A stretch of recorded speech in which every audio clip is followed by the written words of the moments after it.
Salut tout le monde. Alors aujourd'hui je te fais une vidéo spéciale pour définir comment choisir ta destination en 10 étapes. Alors pour tous ceux qui ne me connaissent pas, je m'appelle Gaël Knudsen, j'ai fait 2 ans le tour du monde et dans cette chaîne je donne tous mes meilleurs conseils pour voyager. Alors c'est gratuit, ce serait dommage de ne pas t'abonner. Alors tout simplement ici dans cette vidéo je vais t'expliquer comment choisir ta destination en 10 étapes. La première étape qui est à faire, c'est de lister tous les endroits que vous voudrez y aller et de mettre les activités ou les choses que vous voudrez y voir. Premièrement, par exemple, vous voulez marcher autour de tel type de montagne ou voir tel paysage ou tel, je sais pas, voir plusieurs choses. Essayez de vous imaginer directement l'endroit où vous voulez y aller. Renseignez-vous sur les blogs ou sur internet, qu'est-ce qui vous correspond le mieux. La deuxième étape, c'est définissez votre budget que vous voulez mettre sur votre voyage. Donc, essayez de regarder quels sont les pays les moins chers par rapport à un tel type de continent, votre billet d'avion, combien vous faut-il pour votre voyage quotidien en termes de consommation, quelle quantité d'argent il vous faut. C'est tous des facteurs qui vont vraiment jouer par rapport à votre décision, par rapport à l'endroit. Essayez de définir vraiment les destinations les moins chères par continent par rapport à où vous voulez aller, ça va vraiment vous aider. Troisième étape, essayez de définir votre temps et votre séjour, la durée du vol, parce que ça va beaucoup jouer avec le décalage horaire, parce que si vous partez directement dans une destination lointaine et que vous restez qu'une semaine, le temps de vous habituer au décalage horaire va vraiment jouer un facteur sur vous, donc pensez-y.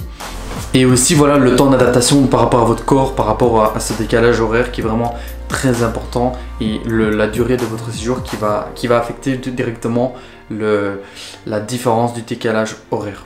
Donc si moi je vous conseille, si vous prenez un long voyage, ça ne va pas vraiment vous interpeller, mais si vous faites un petit voyage à court terme, pensez-y qu'il faudra peut-être 2-3 jours, ça dépend de vous, pour vous habituer au décalage et de quel type de décalage, est-ce que vous gagnez des heures ou est-ce que vous perdez des heures. 4. Vérifiez les informations sur votre vol, votre planning. Est-ce que vous devez faire des escales ou est-ce que vous devez prendre plusieurs avions? C'est très important aussi la durée du vol, parce que ça va vraiment jouer si vous êtes en famille ou avec des enfants. Est-ce que ça va aller pour vous? C'est vraiment des choses très importantes qu'on oublie souvent. On voit souvent billet d'avion et des fois il a des escales où il faut vraiment regarder, et regarder aussi pour les visas si vous pouvez rentrer.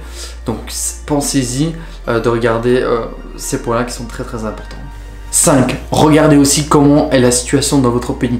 S'il n'y a pas des attentats, s'il n'y a pas, c'est pas trop risqué, parce que souvent, je dis pas que c'est dangereux, mais il faut quand même regarder comment est le pays actuellement quand vous allez vous y rendre, parce que s'il y a une guerre civile ou s'il a des situations de politique, des élections ou quoi, on peut beaucoup en retrouver souvent dans des pays plus pauvres où il y a souvent des tensions qui se créent.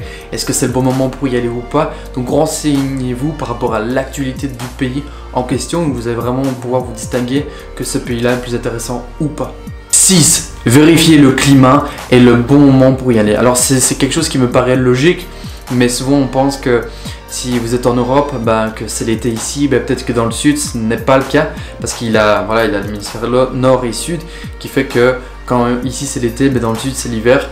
Donc regardez, faites attention au climat et aussi aux moussons si vous allez dans les pays chauds, parce que ça on oublie souvent, c'est pas la même pluie que chez nous, et c'est très important de regarder ça quand on voyage, le climat aux bonnes périodes, aux bonnes saisons, si vous voulez profiter un max de votre voyage. 7. Vérifiez les événements qu'il y a dans les pays, s'il n'y a pas des fêtes ou quoi. Par exemple, chez Beck en Asie, il a le nouvel an chinois, où là on sait que il va avoir tous les hôtels, tout le tourisme en Asie qui va boucler, parce qu'il a les Chinois qui arrivent en masse, parce qu'ils ont un nouvel an différent de nous, et les activités sont plus bookées. Donc c'est un exemple parmi tant d'autres, mais ça peut être une bonne et mauvaise chose de savoir s'il y a un événement qui se passe, parce que par exemple vous pouvez vivre des moments de culture très intenses parce qu'il y a un événement qui se produit dans tel pays, ou contrairement si vous voulez être au calme, mais vous savez qu'il y a un événement et peut-être que c'est pas le bon moment pour y aller.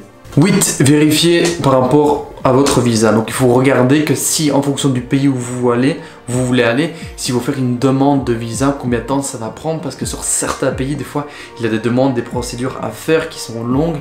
Est-ce que ça il faut en tenir compte si vous êtes encore dans les temps pour pouvoir le faire ou pas. Donc c'est vraiment quelque chose de super important qu'il faut regarder. Je sais bien que pour la Chine et la Russie, c'est des pays déjà assez durs et longs pour avoir des visas. Et si vous êtes plusieurs, bah, c'est plus de travail. Donc peut-être que ça va peut-être ne pas vous donner l'envie d'y aller, mais c'est des choses qu'il faut être au courant et savoir quand on veut aller dans un autre pays. 9. Vérifier les vaccins et les médicaments qu'il faut avoir quand on voyage. Alors c'est quelque chose qu'on n'y pense pas souvent, mais il y a des maladies qu'on n'a peut-être pas ici chez nous et qu'il faut quand même faire très attention. Donc vérifiez avec votre médecin les vaccins qu'il faut que vous ayez. Si vous partez dans les pays chauds et humides, faites attention à la malaria ou la fièvre qui est transmise souvent par le moustique. Donc on a un cachet à prendre tous les 2 jours, ou ça dépend quel type de maladie, j'ai pas envie de dire de bêtises, mais c'est des choses vraiment très importantes qui rentrent aussi dans votre budget et qu'il faut faire vraiment attention, parce que si vous voulez pas faire ce vaccin, vous n'avez pas le budget pour le vaccin ou de payer ces médicaments qui sont pas toujours donnés, bah peut-être que ça vous donnera pas l'envie de partir. Maintenant, ça doit pas vous bloquer. C'est vraiment, il faut quand même avoir une sécurité par rapport à vous et savoir où vous mettez les pieds. Et 10, annuler les destinations qui ne correspondent pas à vos besoins du moment.